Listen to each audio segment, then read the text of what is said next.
unas religiosas católicas, ¿no?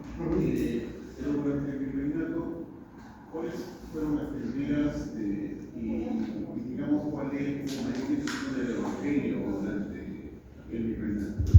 La primera que llegó fueron los dominicos. De hecho, Fray Vicente de Valverde, que fue este sacerdote que le acerca la famosa Biblia a Atahualpa, dominico. Luego llegan agustinos, franciscanos, mercedarios, básicamente las iglesias que vemos en el centro de Lima, ¿no?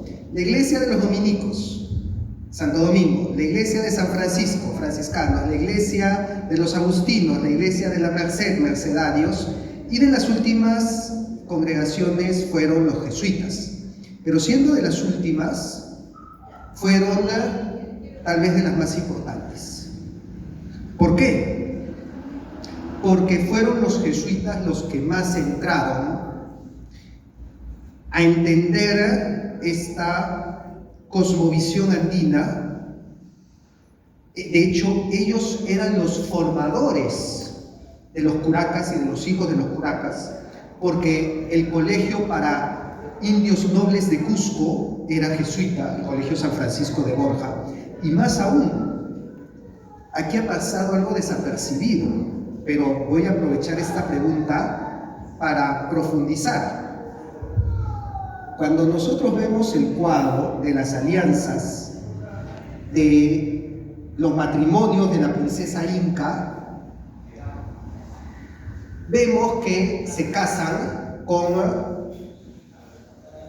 la familia Loyola, con la familia Borja, de San Ignacio de Loyola y de San Francisco de Borja. ¿De qué congregación eran estos santos? Jesuitas. Fueron generales de la orden jesuita. Es más, este cuadro está en el Museo Pedro de Osma, pero su primera versión está en la iglesia de los jesuitas en Cusco y otra versión está en la iglesia de los jesuitas de Arequipa. Por lo tanto, ¿qué es lo que nos están diciendo acá? ¿Quién hizo el pacto con las familias incas? Jesuitas. Y eso, ¿sabes cómo lo vemos? Muy sutilmente. Les había dicho que los incas adoraban al sol. Pues todo el cuadro está bajo el amparo del sol. Pero el sol es Jesucristo. Y por eso dice el nombre de Jesucristo. Jesucristo, Salvador de la humanidad. Pero, al mismo tiempo, ¿cuál es este símbolo? El sol con el IHS, el símbolo de Jesús. Entonces, claro, te están diciendo, el sol es Jesucristo, pero por si acaso se lo hemos enseñado nosotros. Por si acaso, aquí está el sello jesuita, ¿no? Así, muy solapadamente, pero no tan solapadamente tampoco. Ahí vemos la importancia de lo que fue la orden de Jesús para hacer todos estos pactos. Y es por eso que tengo un video con el padre Gabriel Calvo Sarraute, tal vez algunos lo conocen, es la sacristía de la Vendée, y en ese video ambos conversamos y coincidimos que la caída del Imperio Español comenzó en 1767, cuando Carlos III expulsa a los jesuitas de todos los reinos, incluyendo el Perú. Salen los jesuitas del Perú y esa era la amalgama que nos unía con todos los Andes. Y, oh casualidad, ahí comienzan las grandes rebeliones en los Andes. La más famosa de todas, la de Túpac Amaru II. ¿Y quién había formado a Túpac Amaru II? Jesuitas.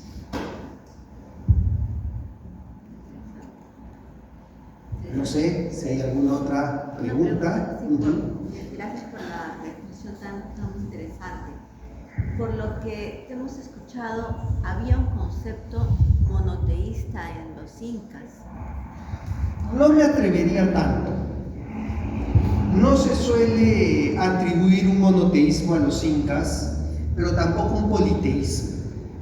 No era tampoco politeísmo. No se conoce tanto el término en medio del politeísmo y el monoteísmo, pero es más común en muchas culturas que estaban en esta transición. Pero se le llama la monolatría. La monolatría es ese intermedio en donde no se es totalmente politeísta, pero tampoco monoteísta, porque se tienen varios dioses, pero se cree que existe un dios por encima de todos esos dioses menores.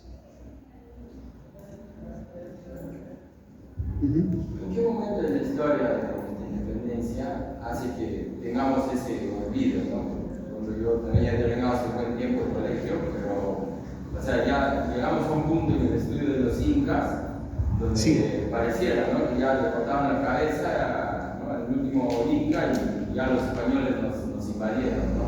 Sí. Entonces, ¿en qué momento? Porque yo me imagino que todavía después de la independencia hemos seguido todavía viviendo la cultura como la muestra ahora, ¿no? ¿En qué momento se rompió? En 1825. Porque acá, y esa es una buena pregunta, porque es una pregunta muy recurrente, ¿qué pasó con estos señores? ¿Qué pasó con todos estos señores? Si me está diciendo que esos eran los incas en el siglo XVII, en el siglo XVIII, entonces, ¿dónde están ahora? ¿Por qué no siguen así? ¿Por ricos? ¿Por qué no mantuvieron toda esta riqueza? ¿Y qué fue lo que sucedió? En 1825, Simón Bolívar les revocó todos los títulos nobiliarios. Les expropió todas sus tierras y los dejó en el anonimato y en la pobreza. Entonces, claro, me dices, oye, ¿y qué pasó con los incas? Bueno, ¿en qué momento fue ese cambio? Tiene nombre y apellido: Simón Bolívar. Simón Bolívar les quitó todo y al mismo tiempo rompió la columna vertebral de los Andes, porque ellos eran los que habían sostenido la política en los Andes desde la época de los incas y desde antes, incluso con los curacas. De repente podemos estar hablando de unos 4000 años de curacas que gobernaban los Andes y que Bolívar los borra de un plumazo y los deja totalmente desarticulados, y se empieza a construir una república a espaldas de los Andes que no tenían cabeza, habían perdido esta cabeza histórica que los comandaba. Y eso es lo que nos ha llevado a la situación de hoy, esta brecha entre la costa y la sierra que tanto vemos en cada elección. Sucede cuando Bolívar los desarma, los desarticula. Es más, por eso les digo, les recomiendo que visiten mi canal. En mi canal, porque ya hemos ubicado, ya están documentados quiénes son las familias descendientes incas. Y por lo tanto, yo las he entrevistado en mi canal. Y en una de esas entrevistas, una de ellas me dice que en su familia guardan los papeles de los juicios que su familia le hizo a Bolívar cuando les expropió todas sus tierras. Pero no quieren soltarlo porque te imaginas la bomba que eso sería. Pero datan de 1825. 1825 les quitó todo. Si ustedes creen que la reforma agraria de Velasco marcó un antes y un después en Perú, más brava fue la reforma agraria de Bolívar, porque les quitó las tierras a todos los curacas, a todos los descendientes incas, y pasaron a ser tierras del Estado. Ahí está nuestro héroe que tenemos en la plaza del Congreso.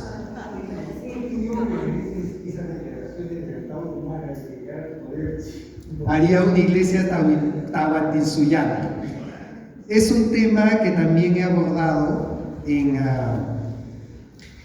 algunas entrevistas, y básicamente lo que digo es que si realmente, porque te he dicho que quieren adorar a Pachacamac en vez de adorar a Jesucristo, pero si nos vamos al dibujo que ha hecho el cronista, Uno de los nombres de Huiracocha, Pachayachachic, es Pachacutic. Y por lo tanto, cuando los incas conocieron a Jesucristo, se dieron cuenta que toda esta figura era un anticipo de Jesucristo. La figura de Huiracocha, la figura de Pachacamac, la figura del sol por encima del sol, los llevó a Jesucristo. Y por eso yo digo en mis entrevistas, si Antauro Humala quiere hacer una religión tahuantinsuyana, imite lo que aprendieron los incas y va a llegar a Jesucristo. Y va a terminar en la Iglesia Católica. Porque todos los que tenían su religión basado en esta cosmovisión, terminaron bautizándose y terminaron diciendo, es Jesucristo. Así que si realmente fuera honesto, que lo haga. Lo invito a que lo haga, lo acompaño a que lo haga. Porque va a encontrar ahí a Jesucristo. De repente lo encuentra. ¿Quién sabe? De repente cuando entra a adorar al sol por encima del sol y ve una custodia solar eucarística, dice, pues yo lo adoro a él también. ¿Podría mostrarnos sobre lo que dijeron los comunistas sobre cuáles son las Sí, también eso es un tema muy interesante porque es distinto al de la Inquisición y muchas veces confunden la Inquisición con la extirpación de idolatrías cuando fueron dos procesos distintos. ¿En qué fueron distintos? Para empezar, en las órdenes que lo llevaban a cabo. La Inquisición era de los dominicos, la extirpación de idolatrías, obviamente, ya lo dije, jesuitas. La Inquisición duró 250 años, la extirpación de idolatrías duró 30. Y la extirpación de idolatrías principalmente se hizo en la Sierra de Lima, principalmente. No digo que no se hizo en otros lugares, pero con mayor intensidad fue en Huarochirí. ¿Por qué? Porque para esa época ya habían pasado algunos años de la evangelización. Estamos hablando que en estos 30 años de extirpación de idolatrías fue más o menos hasta 1570, 1600. Y ya habían sido evangelizados. Y por lo tanto la extirpación de idolatrías no era para evangelizar, era porque muchos naturales que ya habían sido evangelizados, después de su bautizo, regresaban a las prácticas pasadas. Y aunque lo hubieran hecho, a ver, si estamos hablando de Huarochirí, ¿alguien piensa que un curaca de Huarochirí que tenía su ídolo en su casa se iba a dar cuenta, un jesuita español de Lima? No había forma que se den cuenta. En comunidades que a veces estaban por sobre los 3.000 metros sobre el nivel del mar, en reducciones indígenas, donde iba un sacerdote una vez al año, ¿quién se iba a dar cuenta que ahí tenían ídolos o que habían regresar los pavos a la tierra? Los que se dan cuenta eran los mismos indígenas. Y por lo tanto, la extirpación de idolatrías se daba porque los indígenas católicos denunciaban que otros habían regresado a la idolatría. Iban donde los jesuitas y decían, oye, por si acaso acá tengo a alguien que está haciendo una brujería con unos ídolos paganos. Y es así como se enteraban, iban y ahí es donde buscaban el ídolo, destruían el ídolo.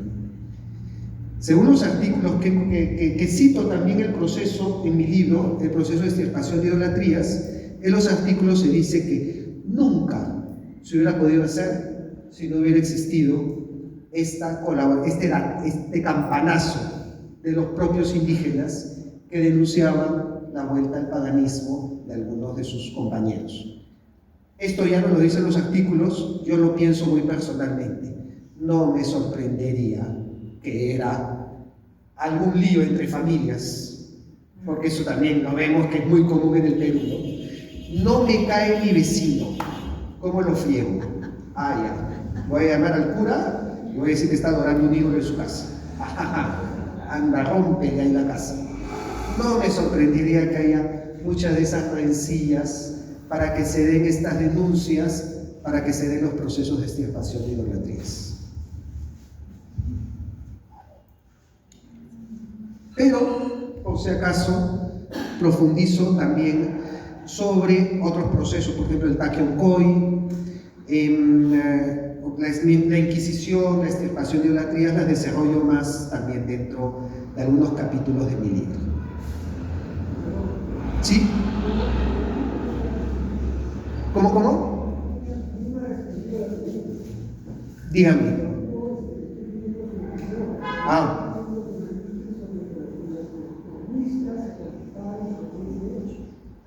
Claro, es lo que comentan los cronistas.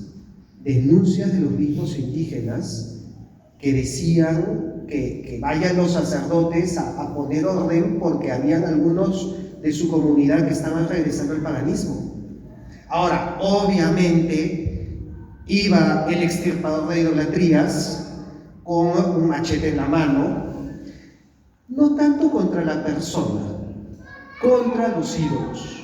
Y si es verdad que se reventaron un montón de ídolos, estatuas, se quemaron quipus, cuestión que hoy veríamos como destrucción del patrimonio, pero que en esa época no se veía así, ¿no? En esa época se veía pues como un acto de purificación de un paganismo que ya no era admisible dentro de la fe.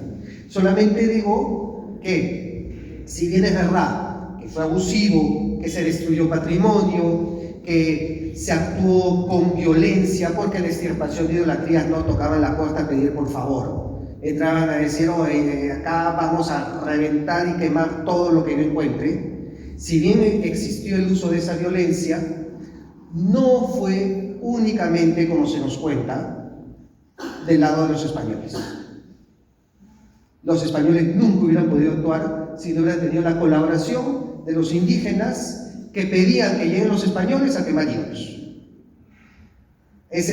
Solamente estoy contando el lado que no nos cuentan, ¿no? Porque, vamos, a ver, decir que la extirpación de idolatrías fue abusiva, se destruyó patrimonio, se torturó gente, se confiscó joyas, se confiscó oro, se confiscó plata, creo que eso ya se repitió hasta el cansancio.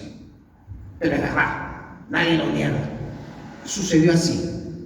Solamente que normalmente nos dan esa versión sesgada, como si el peruano hubiera sido la víctima y el español el victimario, cuando la realidad es que eran los propios naturales de la comunidad quienes pedían que llegue el español a destruir esos ídolos.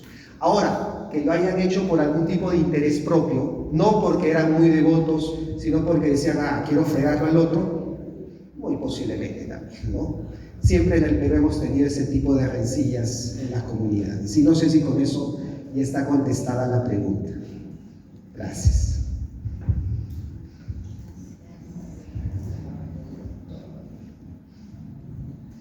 ¿Sí? Habló de identidad y el propio del sol. Sí.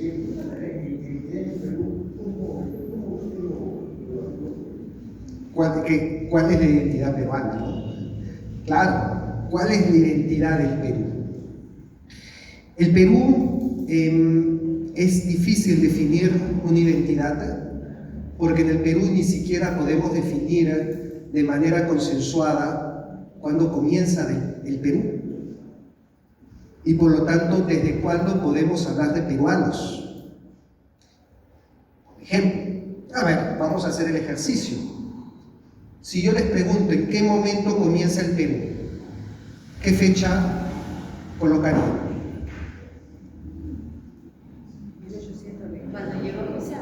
1821, me dice usted. O 1542. Si me dice 1821, tácitamente me está diciendo que Santa Rosa de Lima no era peruana. ¿Qué opina? Sí lo era. Entonces no es 1821. Si me dice 1542, tácitamente me está diciendo que Machu Picchu no es peruano. También. Entonces, ahí vemos los problemas a la hora de colocar la fecha de inicio del Perú. Si les pregunto, ¿los incas eran peruanos? ¿Dirían que sí o que no? Claro. Algunos me dicen que sí y otros que no, ya ven que no hay consenso. No me vaya a pasar como me sucedió en Chiclayo. En Chiclayo hice esta misma pregunta ahora en enero que tuve una charla. Les pregunté, ¿los incas eran peruanos? Me dijeron, no eran peruanos. Y dije, a ver, ya que estoy en Chiclayo voy a fregarlos un poquito. Y les pregunté, ¿y el señor de Zipán era peruano? Y dice, sí, el señor de Zipán. A ver, explíquenme cómo el señor de Zipán si era peruano que vivió antes que los incas. Que los incas no.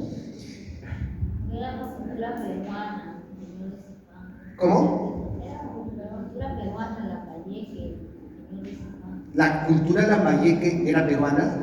Sí. El señor de Zipán era peruano. Imaginemos que viajamos en el tiempo, a la época del señor de Zipán.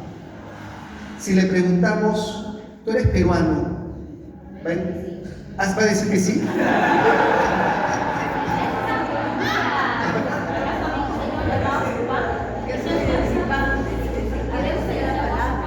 Yo creo que no va a entender de lo que estamos hablando.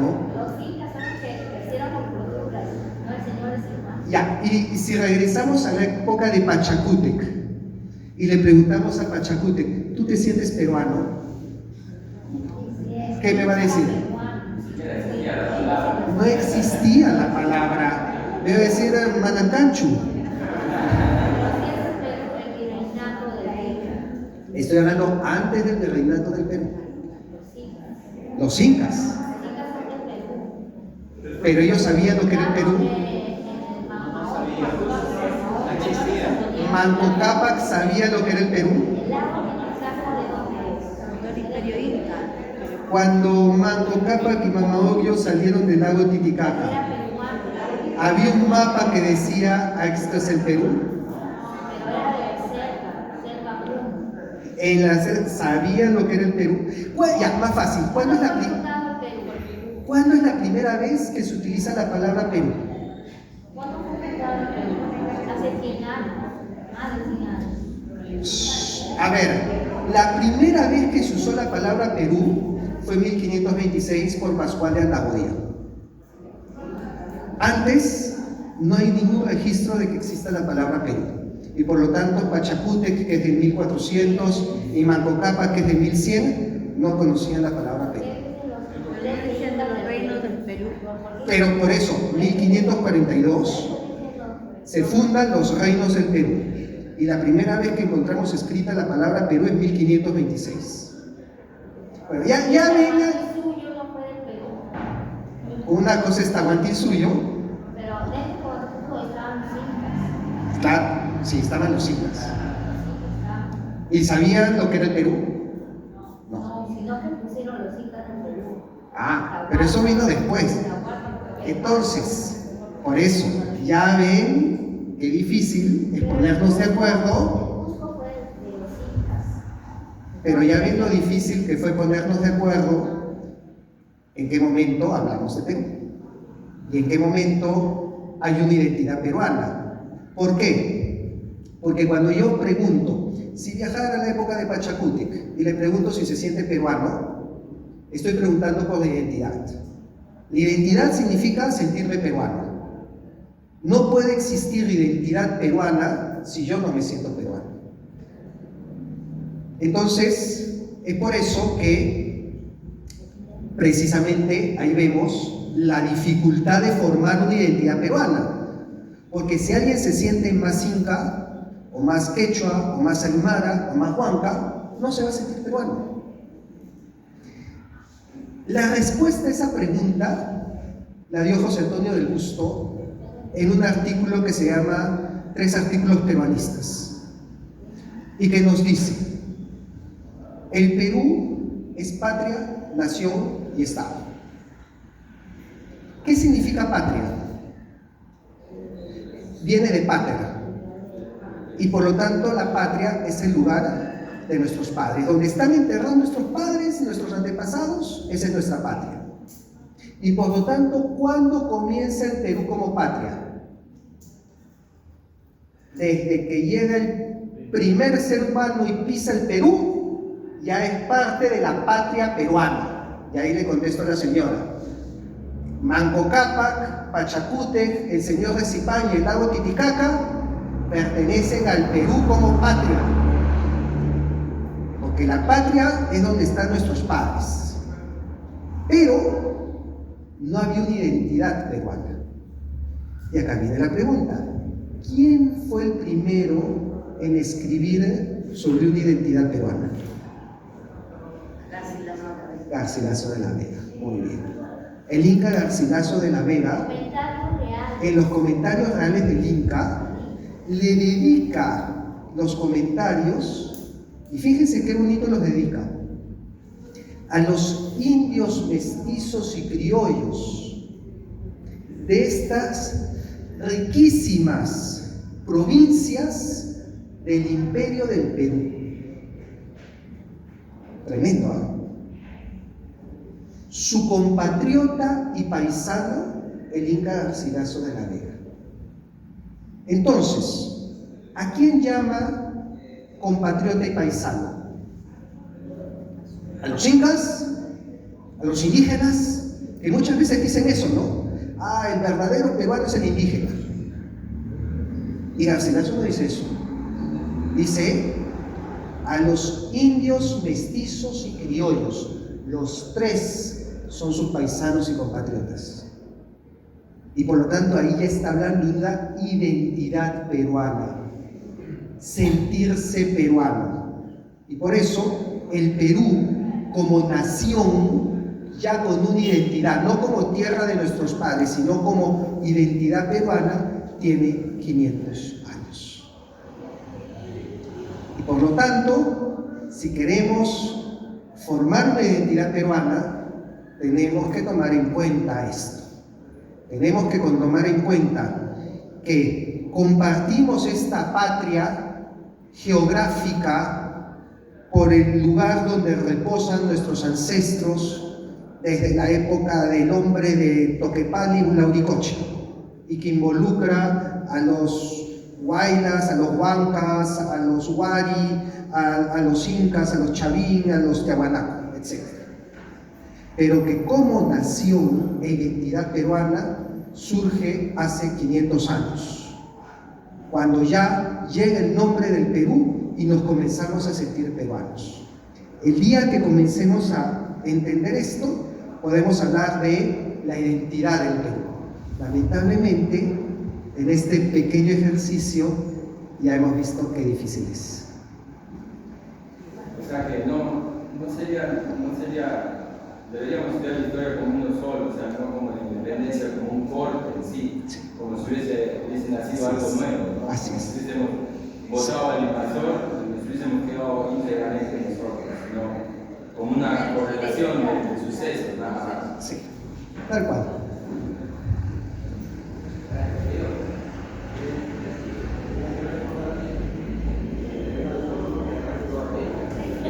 Así es. Eso también es verdad. Cuando hablamos de identidad peruana, la compartimos con nuestros países vecinos. El año pasado yo di una charla en Panamá y comencé, porque claro, tú dices en Panamá, ¿qué vas a hablar de historia del Perú, no? ¿Qué tiene que ver? Y comencé la charla presentando precisamente ese mapa y les dije, les voy a hablar de su pasado peruano. Y se miraron los panameños. El peruano se volvió loco. Y alguien levantó la mano, que sabía más de historia, y dijo, no, dijo, te has equivocado. Nosotros fuimos parte del virreinato de Nueva Granada. Y dije, sí, es verdad. Ustedes fueron del virreinato de Nueva Granada a partir de 1717. pero de 1542 a 1717, ustedes fueron el virreinato del Perú y les mostré el mapa. Se quedaron. Dijeron, ¿y cómo eso nadie nos cuenta? Dijeron, no, nos lo cuentan a los peruanos, imagino que menos ustedes. Nosotros deberíamos estar más orgullosos de eso. Es más, le dije algo que sí, ya creo que se me pasó un poco la mano. Porque les dije, ustedes han tenido más tiempo como siendo parte del Perú que como república independiente. Sí, pero es verdad, sumen 1542 a 1717 y sumen la época en que se independiza Panamá y van a ver que tienen menos años de república independiente que años que fueron parte del Perú. Y algunos me dijeron, ahora ya entendemos por qué cuando los piratas, como el pirata Morgan, el pirata Drake, atacaban el puerto de Portobelo, la defendían peruanos. Las tropas para defender el puerto de Panamá de los ataques piratas salían del Callao. Y dijo, claro, tiene perfecta lógica. Es como que el día de hoy pues ataquen Tumbes. ¿De dónde van a salir las tropas? Del Callao. Era exactamente igual. Entonces, eso ya se imaginan que involucra a Colombia, a Ecuador, y más todavía, con más razón, Chile, Argentina, Bolivia, Paraguay. ¿Por qué? Porque si estamos hablando que Nueva Granada, o sea, lo que es Ecuador, Colombia, Venezuela y Panamá, se crea en 1717, el virreinato del Río de la Plata se crea en 1776. O sea, ¿cuántos años antes de la independencia? Menos de 30. ¿No? ¿Cuántos? 20 años, ¿no? 30 y pico años. 30 y pico años antes de la independencia. Eso significa que hubieron héroes de Argentina que nacieron peruanos. Y ese es el caso de Manuel Belgrano. Si tú buscas que muchos lo conocen más por el equipo de fútbol, ¿no? Pero en realidad fue héroe de la independencia de Argentina y Uruguay. Y tú buscas su partida de bautizo y dice, Manuel Belgrano, nacido en el puerto de Santa María de los Buenos Aires, Reino del Perú.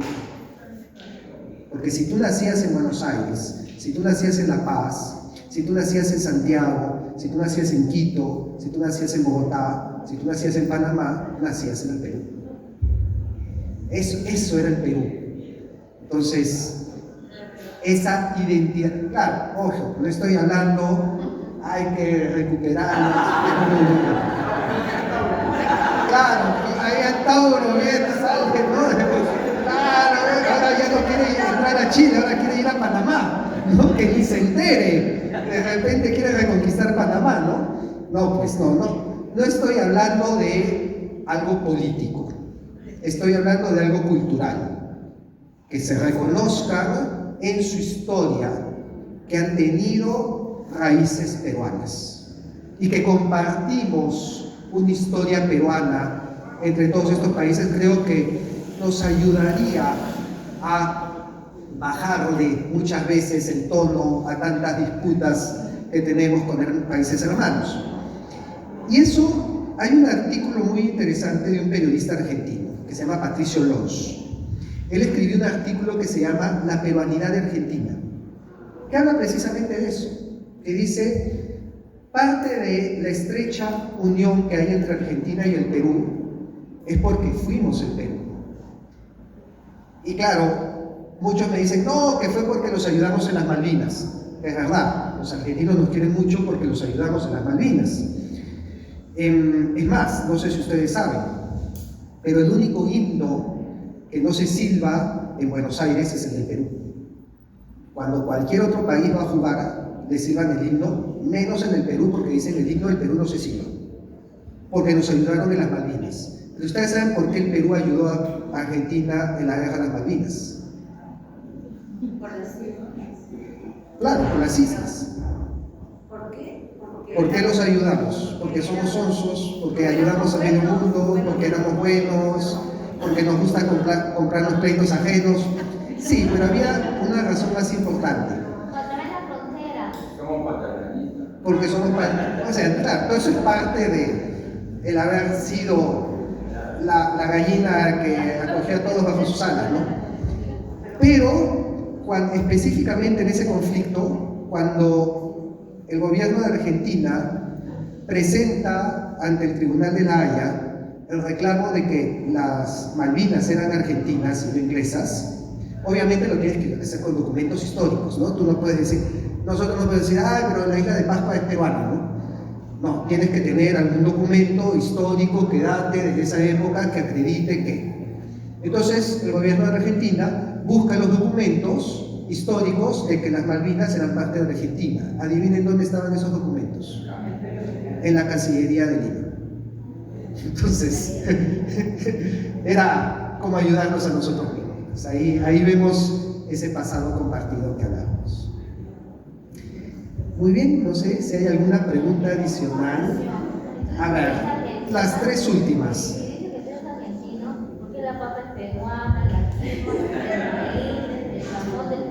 No, lo que yo he dicho es que los argentinos también son peruanos.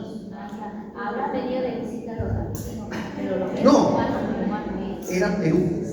Claro, porque en Capañá, A ver, explíquele porque creo que no me he entendido.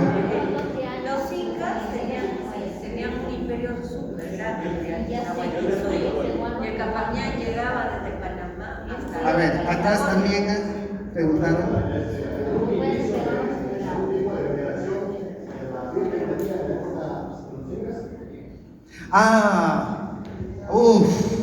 Tremendo tema.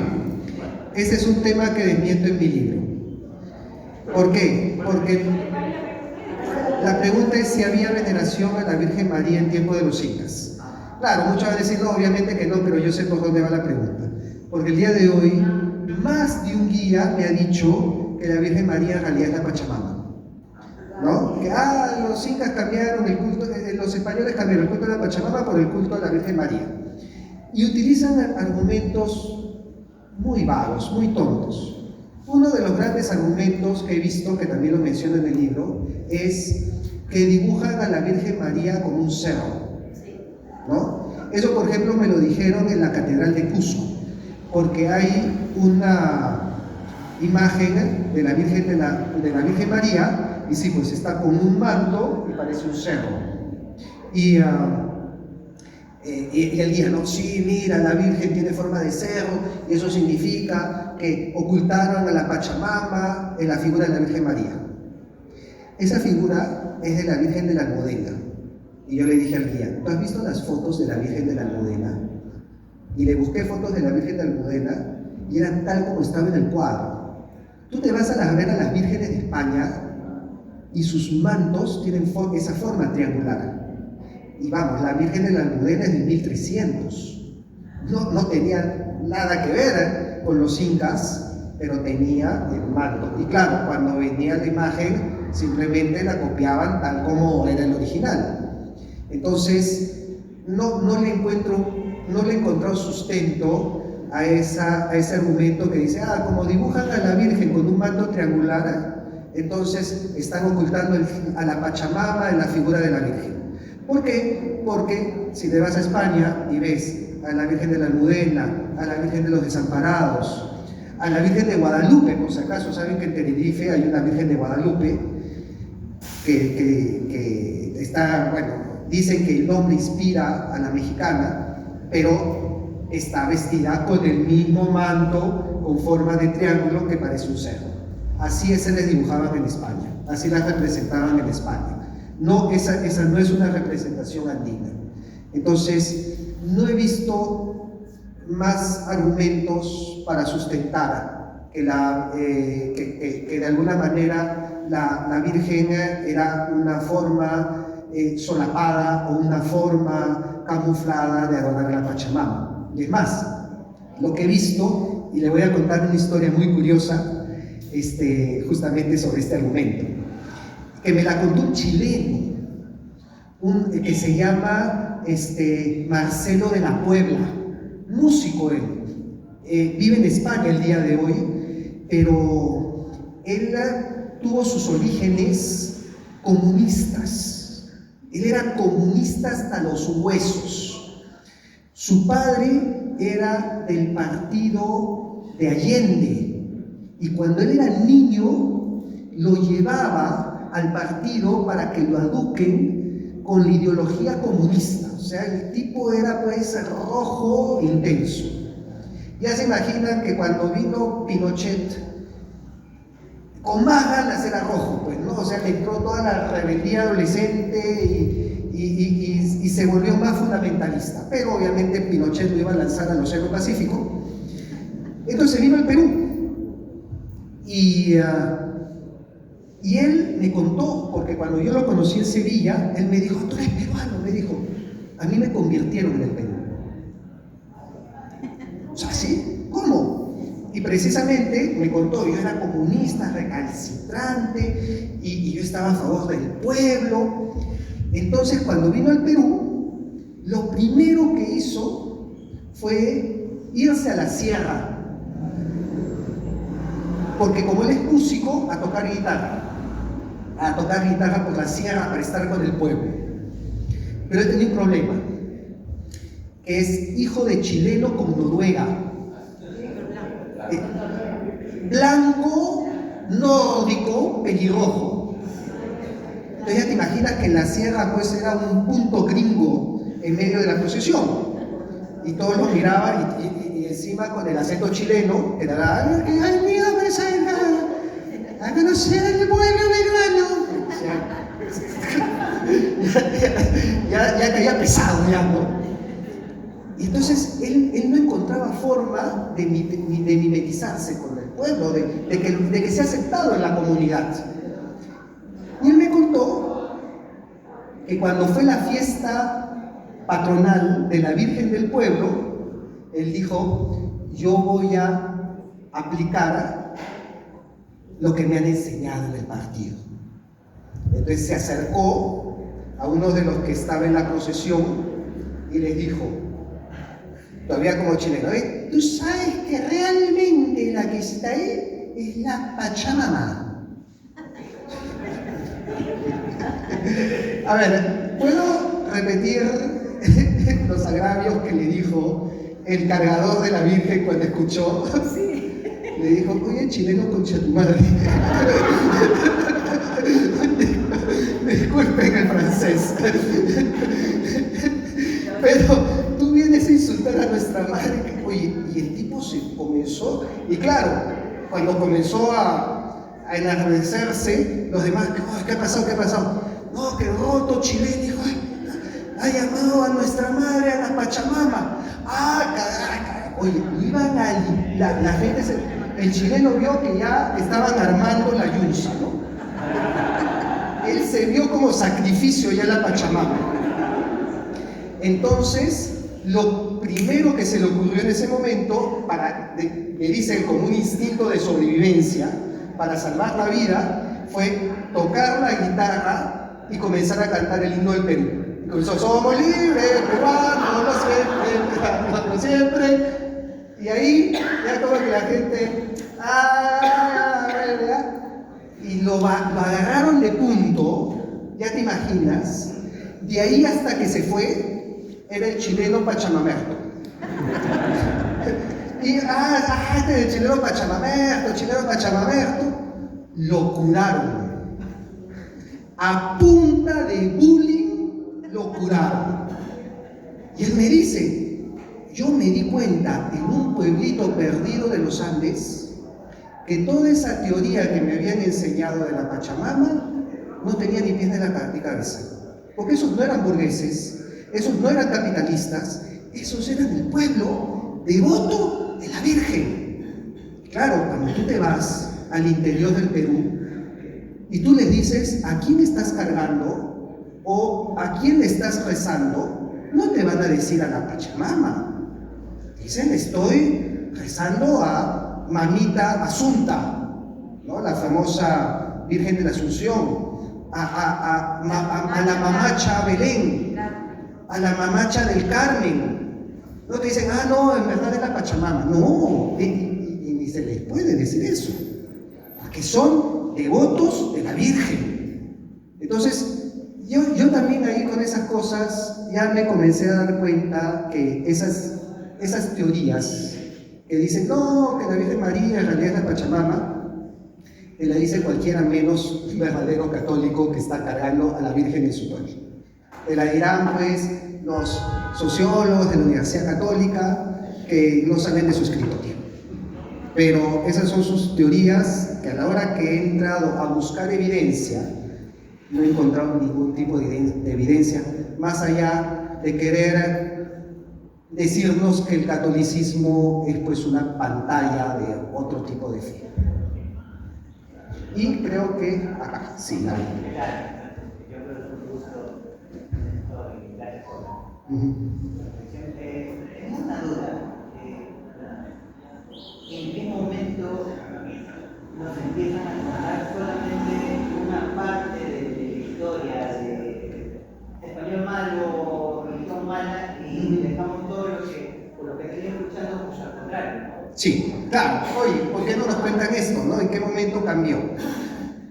Hay varios momentos, hay varios autores. A ver, Pasoldán, desde el siglo XIX, describe una historia muy antiespañola, porque él vivió el combate de 2 de mayo, entonces había ese sentimiento del patriotismo en contra del español. Posteriormente, Mariátegui es muy crítico con el colonialismo español, también porque hace una extrapolación que a mí no me cabe mucho en la cabeza. Mariátegui te habla de que los incas eran un comunismo agrario, que no, yo no le encuentro mucho sentido, porque el comunismo es materialista y los incas tenían huacas y oráculos y consultas a los apus y a Huiracocha y a Pachacama por todos lados. Entonces materialistas no eran ni comunistas menos. Es más, es por eso que en el Perú hasta los marxistas son creyentes.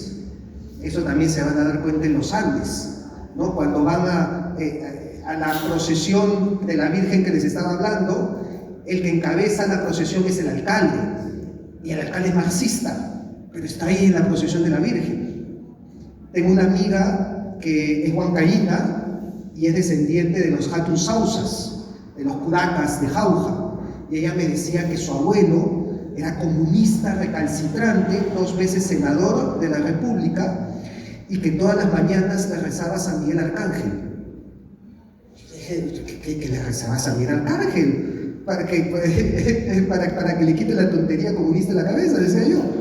Me decía, no, es que él era comunista católico. Entonces, es una incongruencia, pero en el Perú hasta el materialismo no pega, ¿no? Entonces no se puede exportar estas ideologías tal como fueron concebidas afuera. Y por eso tal vez no pueden unirse tampoco ahí. Y por eso, sí, y por eso, claro, o sea, encontramos todas estas divisiones, ¿no? Entonces, pero todo esto es una cuestión de intelectuales, ¿no? Mariátegui, ¿no? Pasoldán, por aquí, por allá, que está bien, ¿no? O sea, el mundo intelectual está justamente para eso. Pero si me preguntan en qué momento se nos empieza a enseñar todo eso como historia del Perú en los colegios, tengo un punto muy preciso. 1972, con la reforma curricular de Velasco Alvarado. En esa reforma curricular es donde se introduce todo el discurso en los colegios. En la actualidad, si comparamos el que usted ha comentado con ahora, los jóvenes de ahora están bien ligados con las religiones. Al final es el mismo Dios, ¿no? Y cuando nosotros hablamos de figura colegiala, en Intisol se hablaba de la mamá Pacha porque ella producía, o sea, hacía porque había profesores que también nos explicaban de una manera muy bonita, ¿no? Como una madre produce, no nos decía porque era la Virgen, ¿no? Pero nos daba a entender que las estrellas como los ángeles, ¿no? El árbol, cuando uno iba, se beneficiaba, eran cosas sagradas, sí, ¿no? Entonces, mi pregunta es, ahora con la nueva tecnología y con todo, se están perdiendo tantas cosas. No lo sé. ¿De qué manera no? Porque la tecnología es buena, pero cada uno apunta lo que cree o lo conviene. Y el joven está absorto, deseando. Sí, pero eso no es totalmente malo, 100%, yo sé. ¿no? Sí es verdad que por ahí se va a distraer en TikTok viendo tonterías, pero al mismo tiempo tiene un lado bueno. Y voy a señalar cuál y por qué yo no estoy tan seguro que la juventud esté así perdida. Yo en mis redes sociales recibo muchísimos mensajes de alumnos que me escriben y me dicen, mi profesor me está enseñando la leyenda negra. ¿Cómo lo rebato? Entonces yo, mírate mi video, léete este artículo, pum, le paso toda la información, ¿no? Entonces, ya es el chico mismo que ya no se traga el discurso del profesor que le dice, los españoles fueron malos y solo vinieron a robar, y que cuando lo contrasta con videos o con otra información que encuentra precisamente en internet, dice, no, esto no es tan así, incluso ya se pelean con el mismo profesor, o a veces no con el profesor, con sus padres. A mí me escribió un papá de Ayacucho diciéndome que él estaba un día desayunando con la familia un domingo y ante todos los problemas que veía decía, sí pues, nosotros estamos tan mal por culpa de los españoles. Y su hija de 12 años le dice, no papá, los españoles no vinieron a robar, sino más bien acá construyeron universidades y construyeron colegios para... Y le comenzó a dar la clase de historia, que el papá no sabía qué responderle. Dijo, oye, ¿tú de dónde has sacado todo eso? Dijo, mira, el canal de Capitán Perú.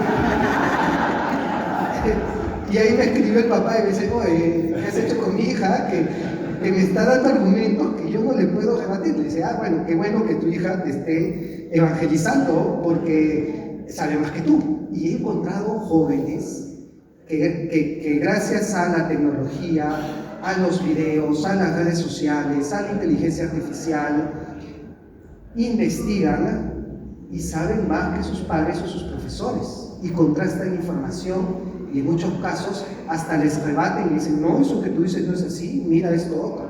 Entonces por eso yo no soy tan pesimista con las nuevas generaciones y las muestras que yo he tenido me dan esa esperanza.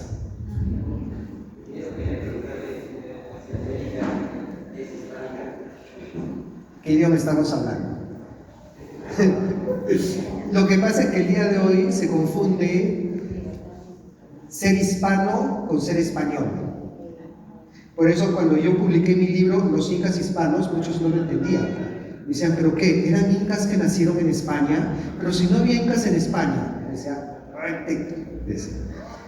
hispano no es ser español. Hispano significa tres cosas. Significa compartir la misma lengua, hablar español, compartir la misma fe, ser bautizado, y compartir la misma historia. En otras palabras, si nosotros hablamos español, somos bautizados y tenemos la misma historia compartida, somos hispanos. Entonces, no nos debe asustar eso, por decir, oye, pero eso tiene que ver con España. No, porque mal que bien, querámoslo o no, hablamos español. ¿Por qué no nos depende que nos digan latinoamericanos, sino provenimos de los romanos? Porque, ¿de dónde viene el término latinoamericano? Para empezar viene del latín, y que creo que acá nadie habla latín, ¿no? Pero históricamente tiene su origen con Napoleón III. En la época de las independencias, los franceses quisieron afrancesar América. De hecho, en buen sentido lo lograron.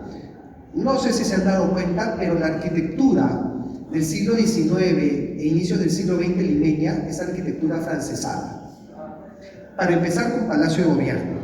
Por eso cuando Pedro Castillo decía, Palacio de Gobierno es un símbolo del colonialismo español. Palacio de Gobierno es arquitectura francesa, no es arquitectura española. Y muchos de los edificios que vemos en el centro de Lima, que nosotros pensamos españoles, por ejemplo el edificio del RIMAC, es totalmente francés. Los franceses entraron con mucha fuerza cultural Y parte de esa entrada fue el desarraigarnos de sentirnos hispanos. Y ese desarraigo era, tú no eres hispano, tú eres latino. Entonces, el término ya de por sí tiene una connotación política, ¿no? Bueno, muchas gracias por tan interesantes preguntas.